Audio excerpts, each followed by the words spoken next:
সারা পৃথিবীর সমস্ত ঈমানদারদেরকে লক্ষ্য করে আল্লাহ বলছেন, ইয়া আইয়ুহাল্লাযীনা আমানু, হে পৃথিবীর যারা ঈমান এনেছো, সাল্লু আলাইহি ওয়া সাল্লিমু তাসলিমা, আমার নবীকে সালাম দাও, আমার নবীর উপরে দুরূদ পড়ো। নবীর উপরে দুরূদ পড়ার জন্য আল্লাহ আদেশ দিলেন, ঠিক কিনা? আল্লাহ আদেশ দিলেন, সাহাবায়ে কেরাম আদেশটা শুনলেন। ইচ্ছা করলেই তারা দুরূদ বানাইতে পারতেন, কিন্তু তারা দুরূদ বানান নাই। কি করেছেন?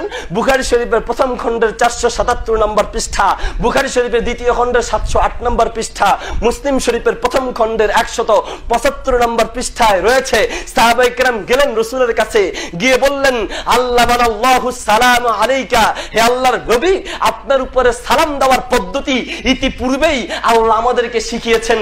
আসসালামু আলাইকা আইয়ুহান নাবিয়্যু, আত্তাহিয়াতুর ভিতরে আমরা পড়ি না? এটা কোত্থেকে আসলো? অনেকে বলেন এটা মেরাজে নাজিল হয়েছে, ঠিক কিনা? রাসূল গেলেন, যাওয়ার পরে আল্লাহ নাকি জিজ্ঞেস করছেন, নবী আমার জন্য তুমি কি নিয়ে এসেছো? তখন আল্লাহ নবী বলেছেন, আত্তাহিয়াতু লিল্লাহি ওয়াস সালাওয়াতু ওয়াত তাইয়্যিবাত।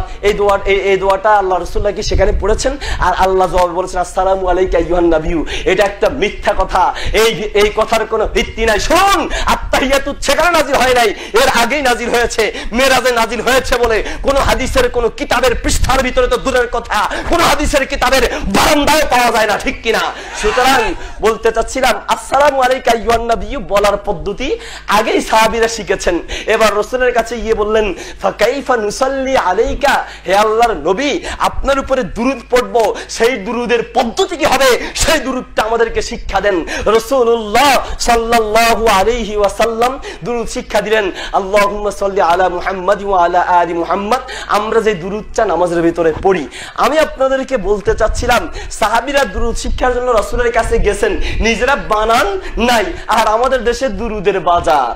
কিছু দুরূদ আছে চা খাবার দুরূদ, বক্তা চা খাবে, অনেক ওয়াজ করতে হতে গলা শুকাই গেছে, এখন চা খাবার দরকার, এখন কি করতে হবে? সালাতুনিয়া বলে আপনাদেরকে লাগাই দিছে, আর বক্তা বসে বসে চা খাচ্ছে। কথা ঠিক কিনা? এটা কি আসলে রাসূলের দুরূদ না চা খাওয়ার দুরূদ? মুসলমান আবার বাঙালি কয়, বাপরে বাপ কি আশিকে রাসূল রে, নবীর কি প্রেমিক রে, নবীর জন্য কি মহব্বত, 2 মিনিট পর পর দুরূদ পড়ে, 2 মিনিট পর পর দুরূদ পড়ে। কথা ঠিক কিনা? আমি বলতে চাই, যদি বক্তা যদি আশিকে রাসূল হইতো, নবীর মহব্বতে দুরূদ পড়তো, নিজে চা খায় আপনাদেরকে দুরূদ পড়ায়, নিজে চা খাইয়া নিজেরা দুরূদ পড়ার দরকার ছিল, ঠিক কিনা? ওমা আসতে অনেক সময় লাগলো, দুরূদ পড়লো না, যাইতে দুরূদ পড়ে না, ওই ওয়াজে উঠলে কিছুক্ষণ পরে দুরূদ ভুলে, ওয়াজ ভুলে গেলেই দুরূদ স্টার্ট। কথা ঠিক কিনা? ওয়াজ ভুলে গেছে, দুরূদ স্টার্ট, গলা শুকাই গেছে, দুরূদ স্টার্ট, ঠিক কিনা?